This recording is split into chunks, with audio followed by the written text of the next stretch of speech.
Hi guys, delivery വ്ളോഗിന് ശേഷം നമ്മൾ after baby arrival എന്നൊരു വ്ളോഗ് ചെയ്തിട്ടുണ്ട്. എൻ്റെ ഫുൾ വീഡിയോ താഴെ കൊടുത്തേക്ക് എന്തായാലും നിങ്ങൾ പോയി കാണാം.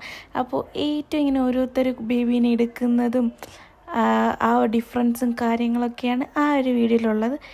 സീരിയസ്ലി എനിക്ക് ഭയങ്കരമായിട്ട് ഇഷ്ടപ്പെട്ട് ഞാൻ വ്ളോഗ് എടുത്ത ഒരു വീഡിയോ ആണ്. ഓരോരുത്തരും മാറ്റങ്ങളും പിന്നെ ഞാൻ എസ്പെഷ്യലി എല്ലായിടത്തും അഭിപ്രായങ്ങൾ ചോദിച്ചിട്ടുണ്ടായിരുന്നു. അവർക്ക് എന്തൊക്കെ ചേഞ്ച് വന്നു, മെനുവൽ ഓരോ കാര്യങ്ങൾ പറയുമ്പോൾ seriously it hit different. And ഇത് ഞാനിങ്ങനെ കോളേജിൽ പോകുന്നതിന് മുമ്പാണ്. എനിക്ക് ചേട്ടൻ പോകുന്നതിനകത്ത് കോളേജ് ഉണ്ടായിരുന്നു. പക്ഷേ എനിക്ക് കറക്റ്റ് സമയത്ത് ചേട്ടൻ പോകുന്നതിന് മുമ്പ് തിരിച്ചെത്താൻ പറ്റി. കാരണം എനിക്ക് നേരത്തെ എക്സാം കഴിഞ്ഞ് ഇറങ്ങിയത് കൊണ്ട് ഞാൻ വിളിച്ചു ചോദിച്ചു ചേട്ടൻ ഇറങ്ങിയോ. അപ്പോൾ അമ്മ പറഞ്ഞ് ഇറങ്ങിയില്ല, നീ ഇങ്ങോട്ട് തന്നെ വന്നു പറഞ്ഞു.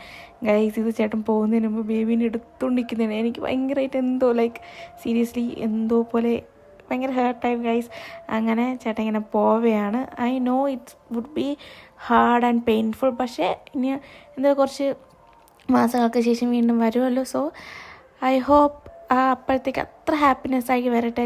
And there a lot of things have been change. അപ്പോൾ ഇനിയും ഓരോ വ്ളോഗുമായിട്ട് ഇനിയും വരുന്നതായിരിക്കും ഗൈസ്. ഇത്രേ ഉള്ളൂ ഇന്നത്തെ വീഡിയോ. ബൈ.